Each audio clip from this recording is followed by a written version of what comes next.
Dobrodošli, dragi gledalci, sem Elizabeta Purger in v imenu Mestne knjižnice Ljubljana vas prav lepo pozdravljam na današnjem dogodku, ki smo ga priredili v okviru Meseca literature in ki smo ga poimenovali Mozaiki besede. V prav posebno zadovoljstvo in čast mi je, da lahko danes kot našega gosta pozdravim pisatelja Aleksandra Hemona. Dobro nam došli, Saša. Hvala vam, bolje vas našel. Hvala. Mislim, da vas ni potrebno posebej predstaviti naši slovenski publiki, ampak vseeno dovolite par besed. Lahko? Okay. Ste rojeni Sarajevčan, tam ste doštudirali literaturo, nato pa pri 27 letih v okviru vašega novinarskega delovanja odšli na izmenjavo v Chicago.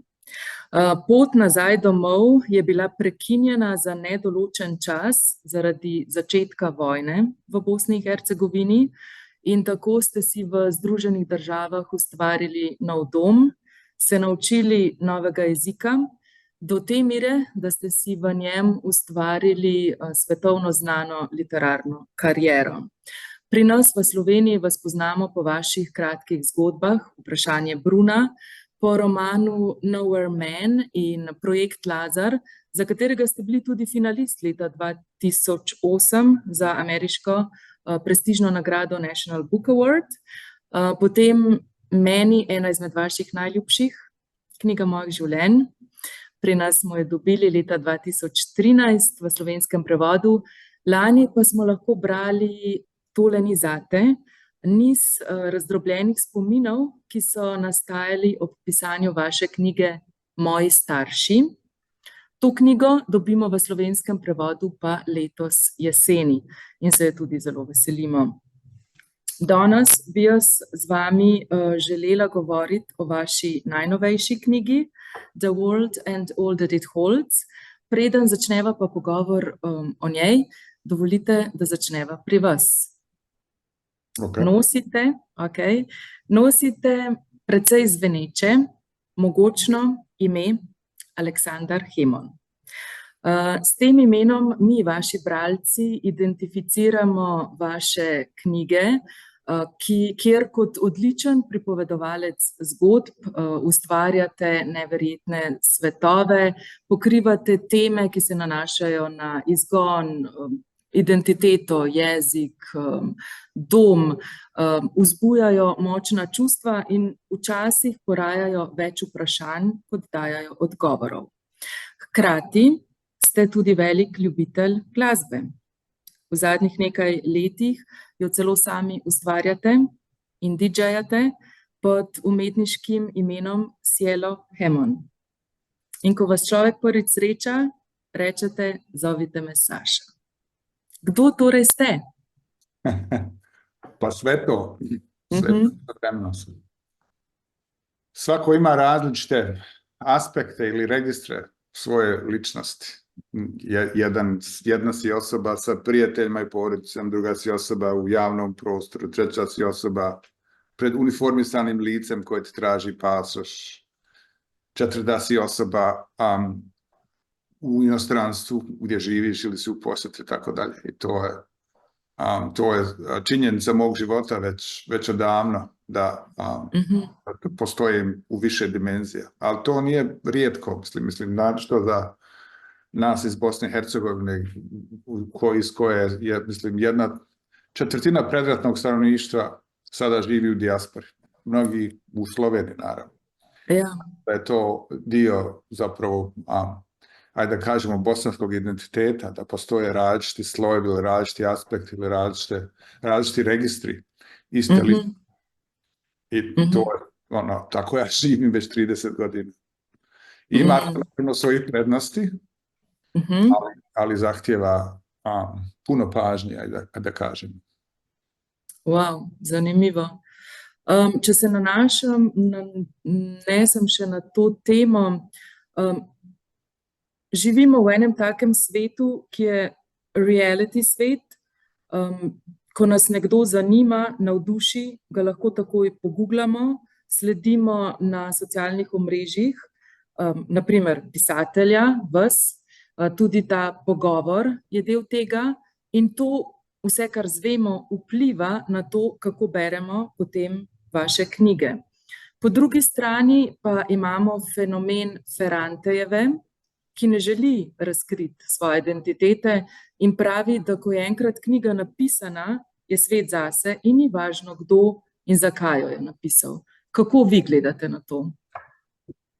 Pa mislim, ja volim Elenu Ferrante i to sasvim legitimno da ona odluči kako da postoji u književnom ili javnom prostoru. Isto tako ja mislim da je drugačije možda za žene, našto u Italiji, zato što su drugačija očekivanja i drugačije predrasude.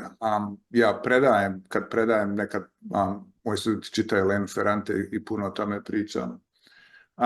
Ja ne mislim da postoji formula i stvari se razlikuju ne samo u smislu kulture ili ličnosti ili zemalja, nego u smislu generacija. Dakle, ja sam dovoljno star da sam odrastao i počeo da pišem kad su novine, štampa i časopisi i knjige bili glavni izvor književnosti i čak izvor informacija. Dakle, ja kad sam odrastao u socijalizmu, bile su 2 programa, 2,5 malo prije rata. Ne da nije bilo kablovske televizije, ne da nije bilo ovih društvenih mreža, nego nije bilo kablovske televizije. Svi su gledali istu stvar, svi su čitali iste novine, svi su slušali iste bendove, manje više.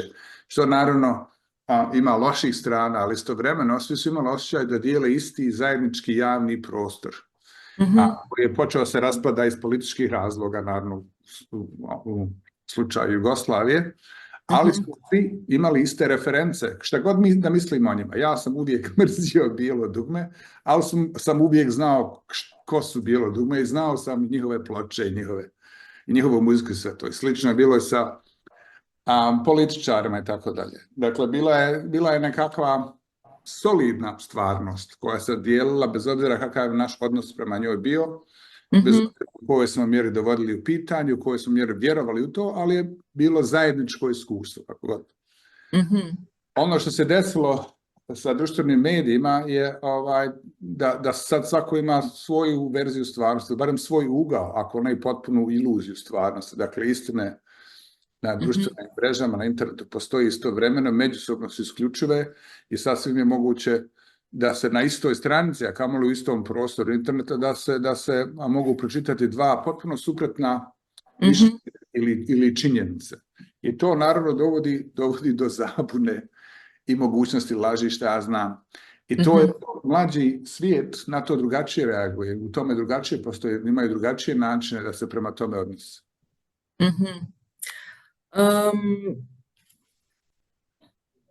V kolikšni meri imate pa vi občutek, da lahko nadzirate o tem, kaj se recimo zve o vas? A imate kdaj občutek, da smo bralci voajeri ali nimate težav s tem? Pa mislim, stvar je, mediji nikad nisu omogućavali direktan pristup stvarnosti ili istoriji. Dakle, čitanje novina ili gledanje socijalističke televizije nisu puno bliži stvarnosti fizičkoj. Ali smo bili bliži izvestan način, ja mislim, drugim ljudima i isto tako manjem broju ljudi. I ja nisam nostalgičan za ta vremena prije interneta, prije digitalne kulture. Tehnologija u načelu ima neutralnu vrijednost. Ima groznih stvari, ima dobrih stvari. Kao što je, ne znam, da nije bilo vozova, ne bi bilo kolonizacije. Ali isto tako vozom se ide iz jednog mjesta u drugi i ljudi mogu da putuju i da odu na fakultet da se obrazuju. Ili, dakle, za zemlju ili kulturu koja je dobrim dijelom postoji u dijaspori kao bosanska ili bosansko-hercegovačka, bez digitalnih veza bila bi sasvim drugačija situacija. Dakle, meni je moguće da čitam već neko vrijeme, meni sličnima, da čitam novine, da slušam radio, da sarađujem, da šaljem e-mailom fajlove koje mogu da se miksaju, što se tiče muzike, koje da se miksaju u Sarajevu i tako dalje. Dakle, omogućene su neke veze koje bez te tehnologije nisu bile moguće. Isto tako, kažete, izvinim. Torej, če vas prav razumem, ima tudi ta tehnološki napredek veliko enih pozitivnih lastnosti in je v bistvu odvisno od človeka, kako to uporabi v pozitivno ali negativno smer. Isto tako ima negativnih. Dakle, Ja. na kraju krajeva uvijek se radi o ljudima, kako god, ko i zašto upotrebljava tehnologije. Tako je bilo sa parnim mašinama, a tako je i sa onim mrežom 5G. Ja. Dakle, naša je odluka, naša je etika, naši su principi ono što je važno. U sve to, stvarnost je, tehnologija isto tako formuliše stvarnost. Ja imam 2 ćerke koje su 12 i 16 godina i one provode dosta vremena u virtualnoj stvarnosti, ali isto tako provode vremena i u fizičkoj stvarnosti. Izlaze sa svojim prijateljicama ili prijateljima i rade stvari koje smo mi radili. Toliko je borba. Ja ne mislim da je nama bilo bolje ili da je bolje da se nema ovo. Mislim samo da je postalo, našto za moju generaciju, komplikovanije da se živi u svijetu, ali za ove mlađe, oni su jedini taj svijet znaju i oni su stručnjaci za taj svijet. Ja ne mislim da bi to trebalo da se ukine kao tako, da bi kad bi to bilo moguće, što naravno nije. Hvala.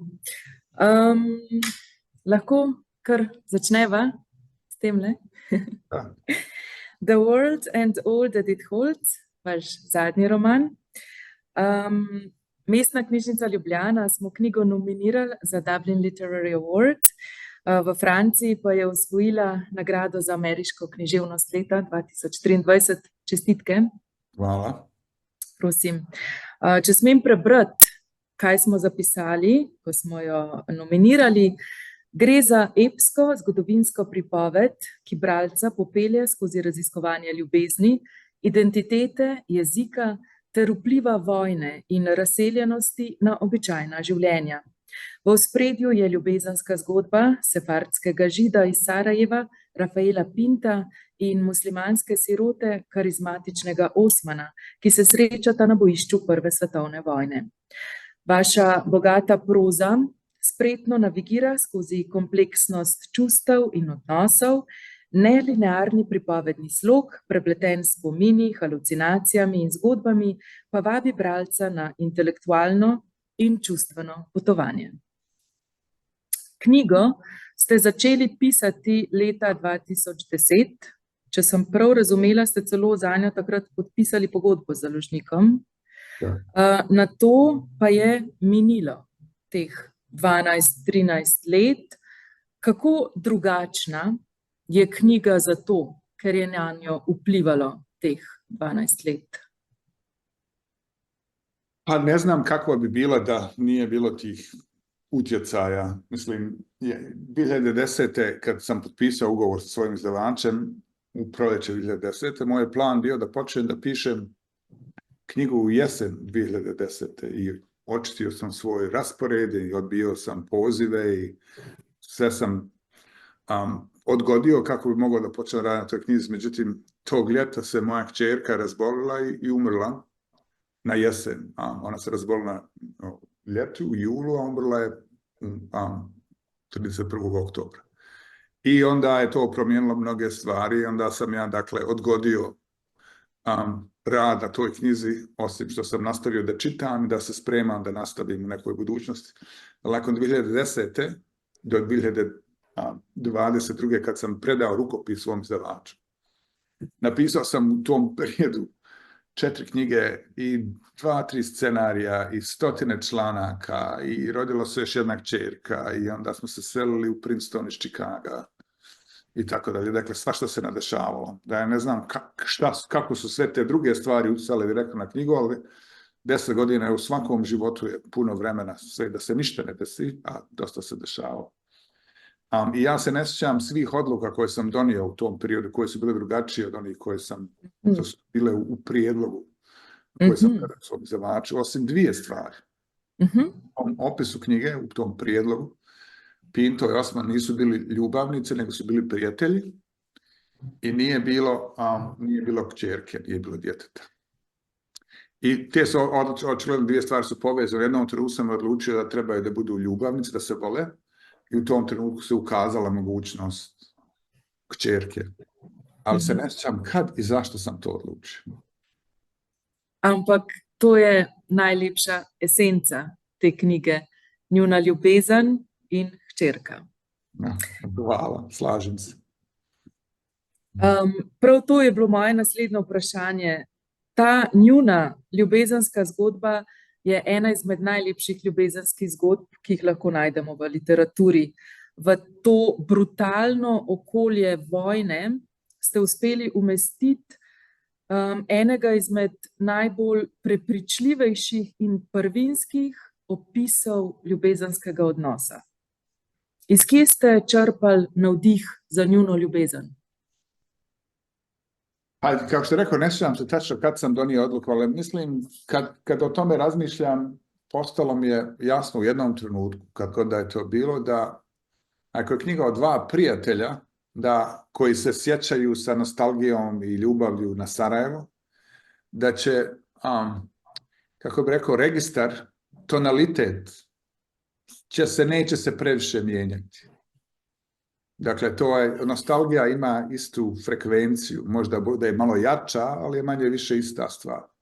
Jer u tom prijedlogu moja ideja je bila da njih dvojica su prijatelji koji hoće da se vrate u Sarajevo iz rata, ali ne mogu i onda idu tako na istok u Šangaj, što su dalje od Sarajeva, to je Sarajevo više mitsko mjesto, jer on nema nikakvog kontakta, se jednim drugom pričaju priče i onda te priče postaju bajke i onda to je bila ideja da što više česno za Sarajevo, to je Sarajevo više mitsko mjesto.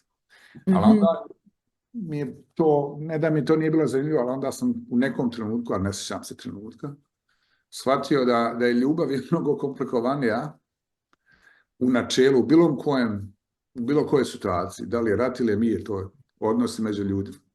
A našto ljubav između dva muškarca, a onda povrh svega toga, odnosno sve se to dešava u ratu koji traje, što se tiče Pinta, skoro 30 godina bez prestanka.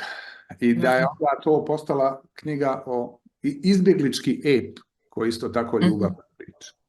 I to ono što se promijenilo, kao što ste pitali, 10-12 godina, ja sam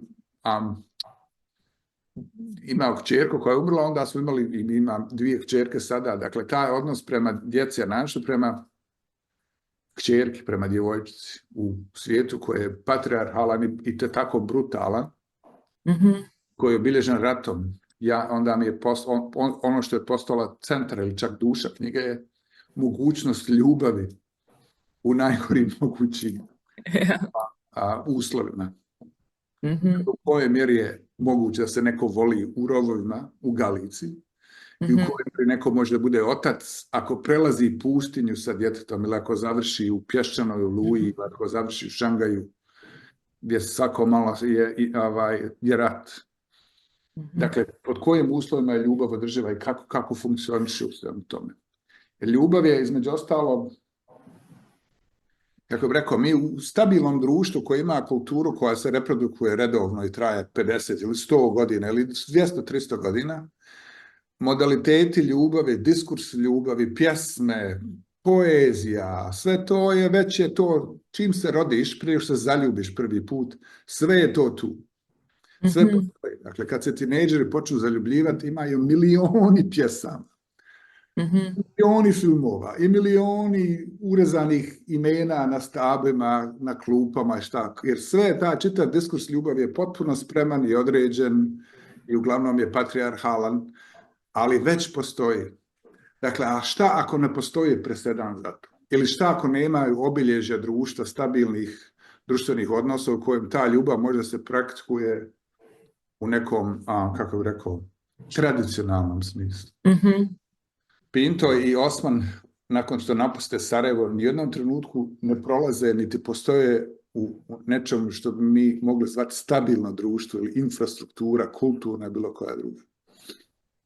Ono što stabilno društvo i infrastruktura društvena daju su stabilni identiteti. Dakle, može neko da živi u istom stanu kao u socijalizmu 50 godina i da ima ime i da se zna, ima i porodicu, zna se koji su i seksualna orijentacije ili partneri, brakovi, tračevi, sve to. A oni prolaze kroz svijet u kojima se sve stalno raspada i čim se malo se izgradno se ponovo raspadne i tako da. Dakle, sve što imaju ukratko je ta ljubav. Nema ništa drugo. A je ta ljubezen mogoča za njiju zaradi teh okoliščin ali kljub temu?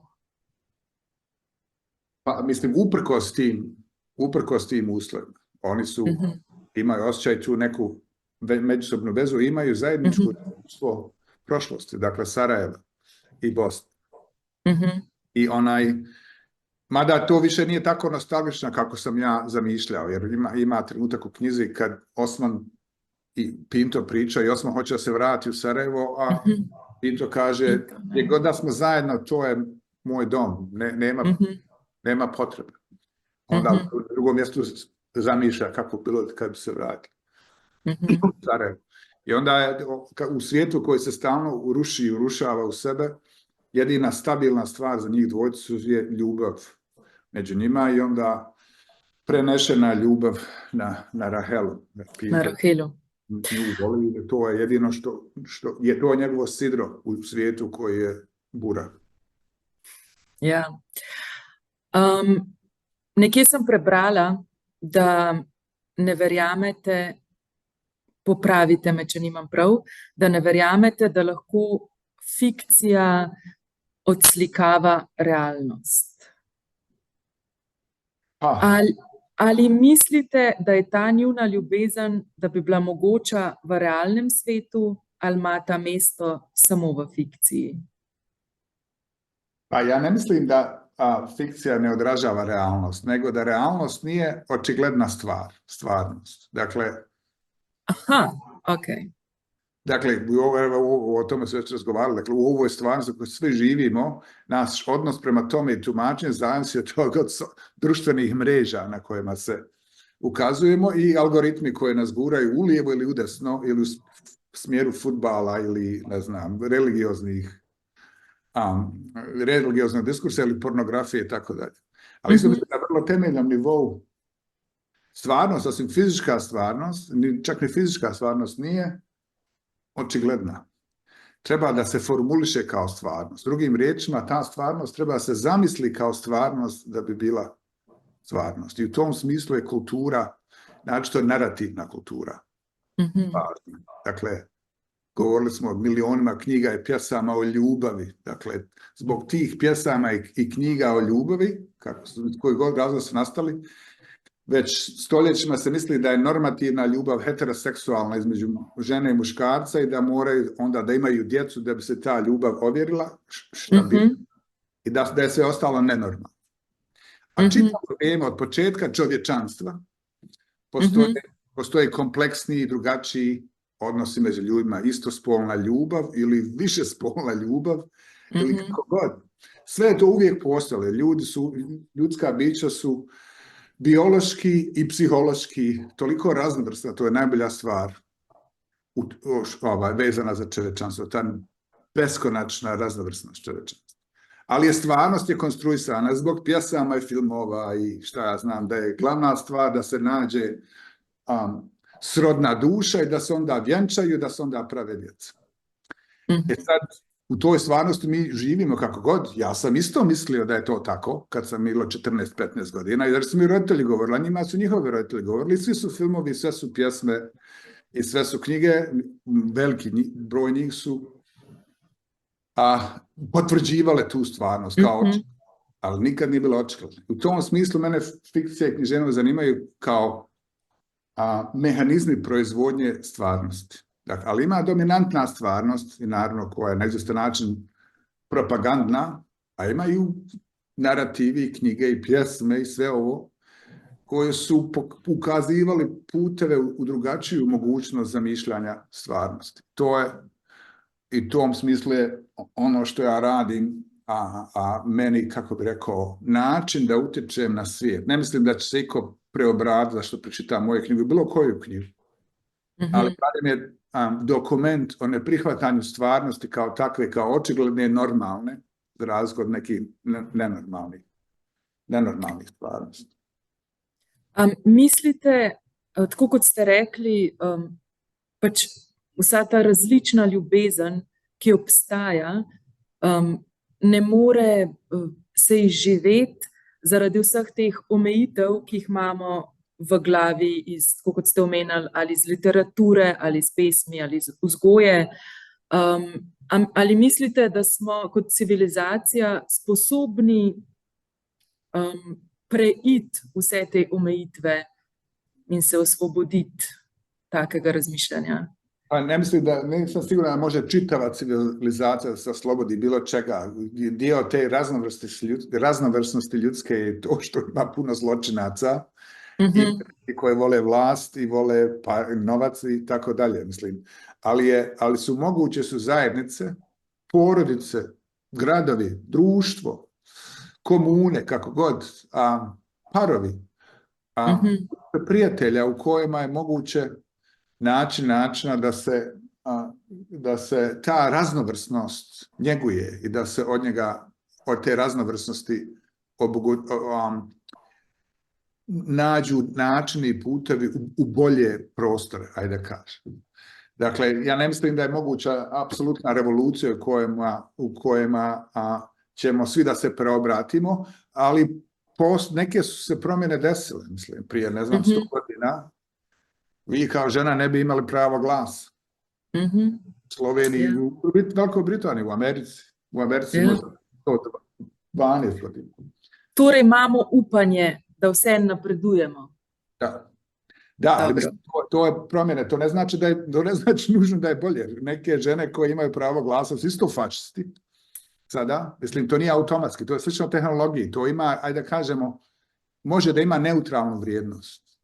Dakle, Margaret Thatcher, s jedne strane lijepo je što je žena bila premijer britanski, bila najgora.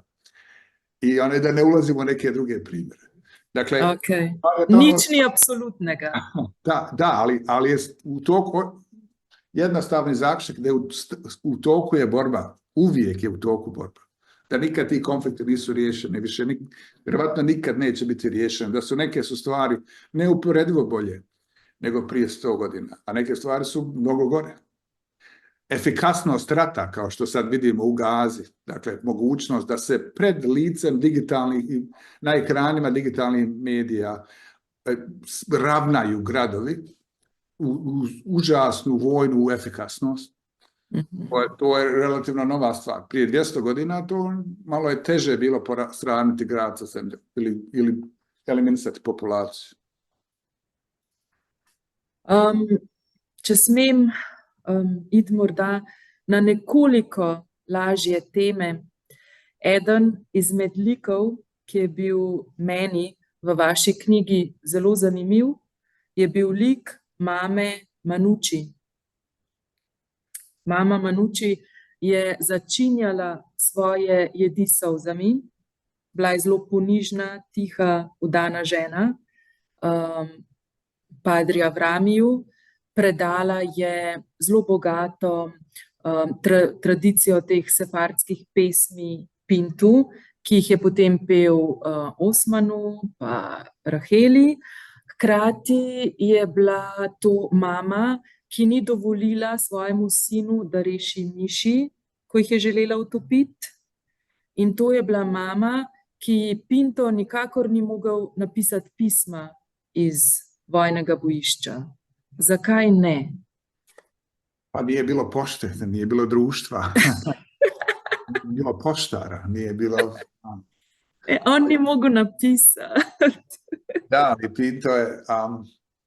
ima par puta je počeo da piše, ali nikad nije poslao. Ali Pinto je htio da bude pjesnik kad je bio u Beču na studijama, ali nakon toga sve ostalo mu se odvija u glavi. On nije pisao ni Osmanu, čak ni nakon što su se rastali. Mislim, glavni razlog je to što tako može više vremena da provodi u svojoj glavi i kao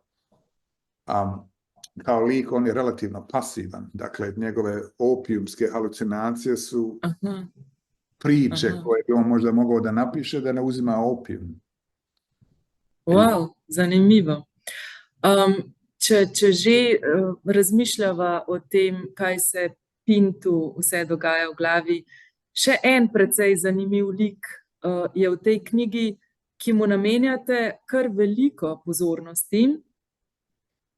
In ta lik ni preveč prijeten, ni topel, ni prijazen. To je lik Boga, ki ustvarja in uničuje svetove kot za šalo. A smem prebrati par vaših opisov tega Boga, kot ga Pinto vidi? Boga so si izmislili osamljeni.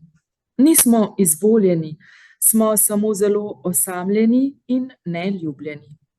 Bog je ljubezen le takrat, ko je svet oropan ljubezni.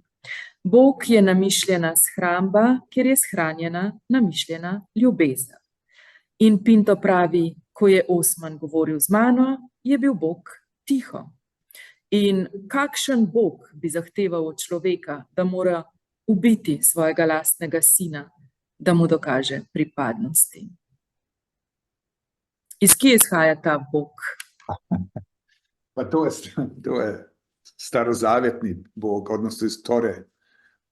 Bog koji je stvorio svijet, ne iz neke, u hrišćanskoj mitologiji, dakle u Novom Zavjetu, ukaže se taj ljubav Božja kao mogućnost, ali tu naravno ima prevare. Ja sam ateista, dok je Pinto agnostik, Pinto je bio izložen toj kulturi, tom sistemu vjerovanja, svom ocu, išao je u ješivu i on zna sve to. Ima problem s tim, dakle on se u stalnoj raspravi sa Bogom i sa tom religijom, sa tom ideologijom, ali taj Bog kojem on bi izložen je starinski Bog, da kažemo, koji je okrutan i brutalan i ne mora nikome ništa da objašnja. Ne treba da bude nikakav razlog. Postoje naravno i u hrišćanstvu neke tradicije u kojem je Bog takav, kalvinistička, protestantska, šta ja znam. Ali ne treba ništa nikome da objašnja. Dakle, on stvori svijet da ga uništi bez ikakvog razloga. I mi ne možemo da znamo koji su razlozi, koja su pravila svem tome. Jer to je aspekt Pintinog lika, zato što je on, kad počinje knjiga, se nalazi između dva stoljeća, dva svijeta. Dakle, s jedne strane starinsko, bosansko, sefarsko, starinski, bosanski, sefarski odgoj. A s druge strane je to novo stoljeće. U njemu se čini u tom trenutku da sa Austro-Ugarskom i mogućnošću se studira u Beču, da se izučava farmakologija ili medicina, da novo stoljeće je pred nama. Evo i sad i dolazi prestolni nasljednik, nadvojvoda Franz Ferdinand u naš grad, Bogu iza leđa. Tako da se on nalazi, dakle on još uvijek radi u radnju koju mu ostavio njegov otac, taj starinski čovjek koji je dobio orden od sultana, u gradu Sarajevu koji je do prije nekoliko godina prije, dakle u tom trenutku 30 godina prije bio u Otomanskom carstvu, a onda su došli kao Balkan i progres. I on se nalazi u tom procjepu između stoljeća, između svjetova, između kultura, između jezika. I u tom smislu bilo mi je logično da bi on ima tačku gledišta koja omogućava da gleda u različitim smjerovima istovremeno. Da gleda u prošlost, da se raspravlja s Bogom i evrijskom teologijom, da zamišlja budućnost. Na početku, da zamišlja budućnost, da on razmišlja o tome da piše poeziju na njemačkom. To je nova mogućnost. Ta poezija bi bila, da je dobacio, ta bi poezija bila modernistička, možda ekspresionistička, neki drugačiji senzibilitet, bečka. Dakle, Beč je bio, nakon Prvog svjetskog rata je bio jedan od najvažnijih gradova u zapadnom modernizmu, znači od Freuda i Wittgensteina, i Karla Krausa i onih secesionista, mislim, secesionisti su bili prije toga, ali tad je već to bilo, nakon što je se raspalo carstvo i tva zvančna kultura, ono što je ostalo je ta modernistička post 20. vjekovna. U svakom slučaju, sad malo brbljam, Pinto se nalazi u tom procjepu. Ne može da otpiše Boga, jer ga je formulisan je kao ličnost. Mhm. A isto tako ne može da ga prihvati kao nekoga koji ima legitimitet u svijetu, koji se stalno sve ruši, u kojima je ljubav vrlo teška za održavaju, svi stalno preživljavaju, u kojima nema vidljivog razloga zašto se sve to dešava. Ja. Stavek, vse, kar živi, želi nadaljevati kot to, kar je, vztrajati za vekomaj. To je stavek, ki se v različnih oblikah ponavlja ne samo v tem vašem delu, ampak tudi še v kakšnem vašem drugem. Tako ima človek občutek, kot da gre za neko gonilno silo, nadomestek vere, smisla, ker vi tudi pravite, da smisel iščejo samo bogati. In da človek obstaja samo toliko časa, kot se ga nekdo spominja. Je to tudi eden izmed razlogov, da pišete vi knjige, ker želite vdahniti vašim likom večno življenje? Je to vaša vera, samo ta želja po preživeti? Pa mislim, to je s jedne strane izbjeglička filozofija ili filozofija izmještenosti. Dakle, moja filozofija je i teorija i etika je to, ja mislim da je to biološki zadato, da ljudi, ljudska bića, uvijek se kreću u smjeru nekog prostora u kojima imaju više moći djelovanja. Kako? To je uvijek relativno. Što znači za izbjeglice iz rata ili one koji samo preživljavaju, odnosno pokušavaju da preživljavaju, oni se kreću u pravcu nečega gdje misle da bi se moglo preživjeti, gdje bi imali više moći djelovanja. Da li to znači da ima hrane ili tamo gdje djeca mogu da idu u školu ili tamo gdje ima posla. I u tom smislu ja mislim da je to biološki zadato, da mi smo u stanju kao ljudska bića se krećemo u prostoru i to prije vozova i automobila. Dakle, ljudska rasa, ljudska civilizacija je počela tako što su iz Afrike krenuli pješke u Europu.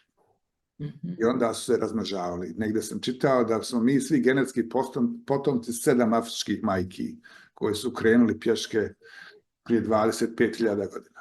Ali u istoriji čovječanstva konstantne su migracije. Zbog ratova, zbog nevolje, zbog suše, zbog gladi, zbog toga, čak nije to, zbog toga što se misli da tamo ima više nego ovdje, šta god da je. Zlata, hrane i tako dalje. Dakle, moji preci sa očeve strane su došli iz današnje Ukrajine, a kretali su unutar granica Austro-Ugarskog carstva. Zapadna Ukrajina je bila dio Austro-Ugarskog carstva, Galicija i Bukovina. Kdaj so pa prišli? Moj deda je došao 1912. sa 12 godina. Njegova otac i majko se spakovali i došli iz sela 80 km južno od Lviva, Ostalovešći, i preselili su u Bosnu, jer su im davali, carstvo im je davalo zemlju. I oni su, porodična legenda kaže, da su čuli da u Bosni ima više drveta, da može da se loži, da se može zima preživjeti. Dakle, nisu šli u Ameriku jer su mislili da se obogate i postane milijarderi, šta ja znam. Išli u Bosnu zašto tamo ima šuma.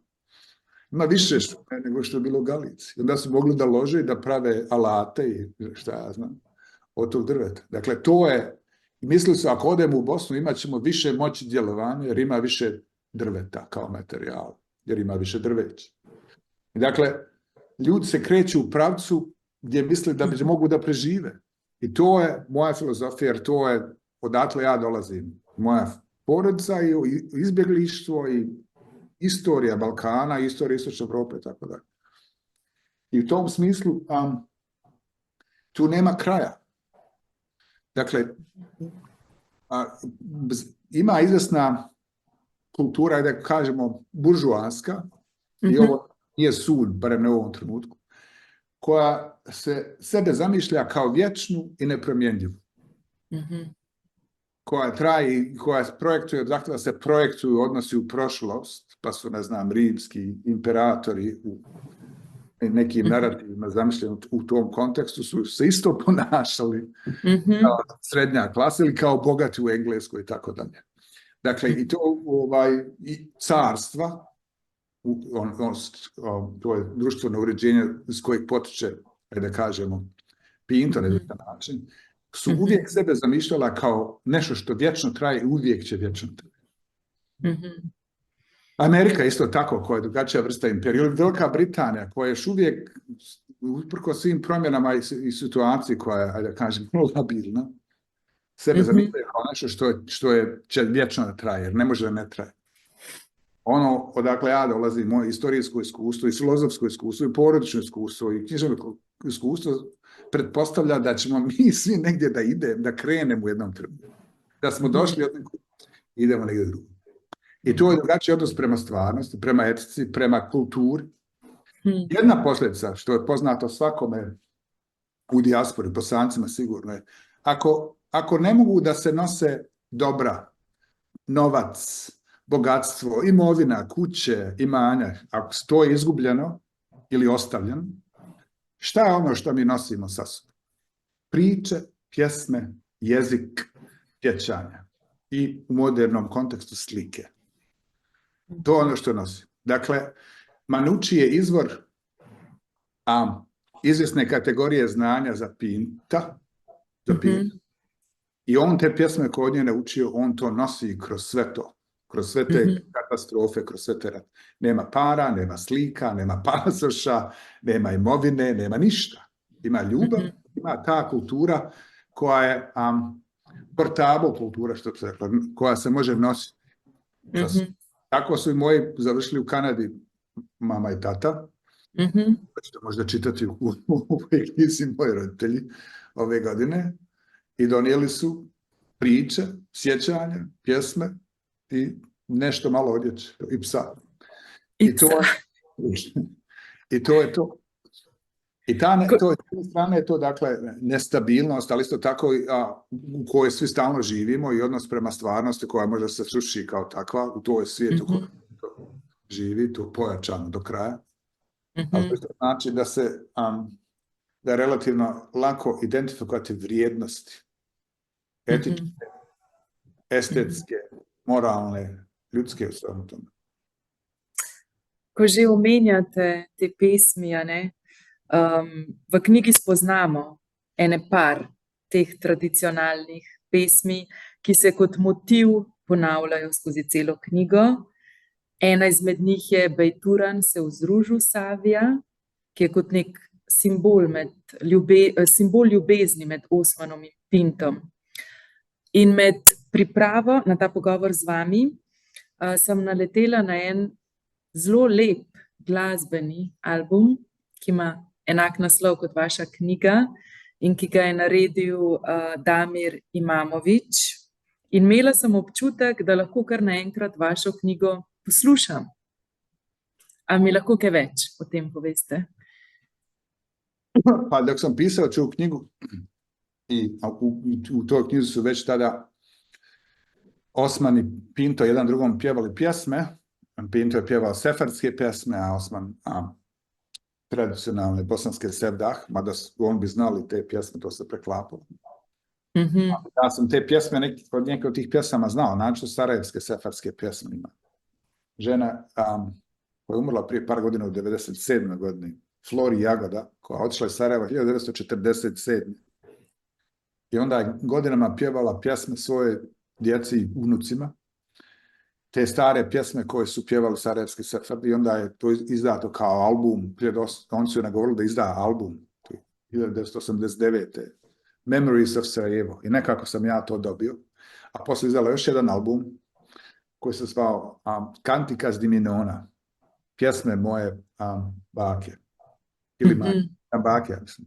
To je slučaj, ja sam to znao, sve te pjesme, i to je bio to sam slušao ako sam pisao, a naravno bosanske sevdalinke znam također. I onda sam u pola pisanja knjige nagovorio Damira Imamovića, koji je moj prijatelj i kojeg ja jako volim i kao pjevača i kao osobu, da snimi album sa tim pjesmama i da napiše neke pjesme ako ga inspirišu moj likovi, moj narativ. Počeo sam da mu šaljem poglavlja i on je nekad dao primjedbe i ideje, a onda je tražio pjesme i tražio isto verzije tih pjesama, jer te sefarske pjesme su klasične sefarske pjesme.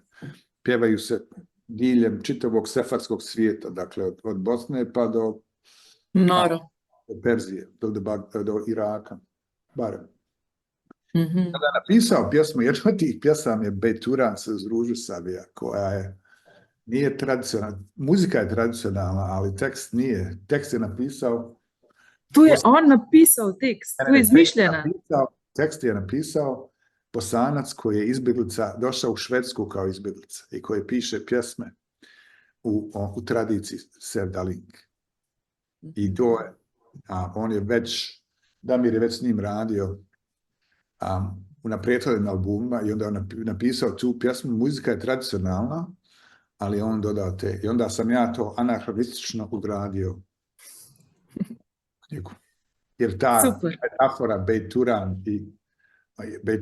Bejturana i ruže, Bejturan je pelin, wormwood na engleskom. Dakle, ono što ima krčinu i što je kao korov skoro.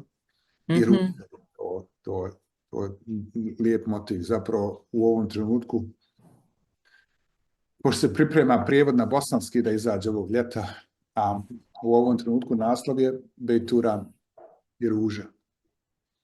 To je bilo moje naslednje vprašanje. Da. Mi pričakujemo prevod te knjige naslednjo leto v slovenščino. Da. Kdo vam prevaja knjige v bosanski jezik? Pa, meni prevodi Irena Žlof, koja je zadnjih od Lazarusa na ovam prevodi to. Vi ih ne prevajate? Ali mi imamo aranžman, ona je jako dobra i jako lijepo prevodi i briljantna na engleski i naravno naš jezik jako dobro. Ali onda i to mi omogućava da ja onda uređujem taj tekst, da to bude baš kako bi ja to htio. Jer njeni prijevodi bi se mogli objaviti takvi kakvi su. Znači u Hrvatskoj, ona ima malo priča sa zapadnom varijantom. I svako ima drugačiji idiolekt, nije to, daleko od toga je to nepravilno, to je bosanski jednako koji ono što ja pričam. Ali ja onda mogu da namjestim tako da to zvuči, da to meni zvuči kao ja. Znači ovim knjigama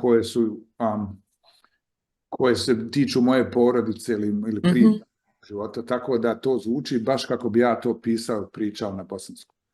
Sa ovom knjigom je malo komplikovanije jer ima toliko drugih jezika. Isto je tako pitanje pod kojim, kako bi zvučao jezik njih dvojice iz 914. i 920. S jedne strane neću da to bude tako kako bi to zvučalo, s druge strane ima neki ostaje. Tako da, ja sam upravo završio uređivanje tog prijevoda i sad je ta knjiga u pripremi. Ste hiteli nas bojo.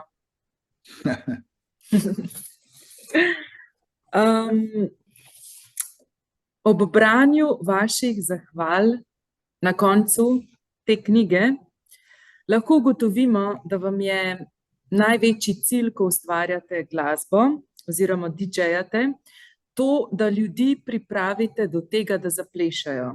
Še posebej tiste, ki jih je do tega zelo težko pripraviti. Kakšen pa je vaš ultimativen cilj, ko pišete knjige? Pa ne znam. Ples i muzika omogućavaju situaciju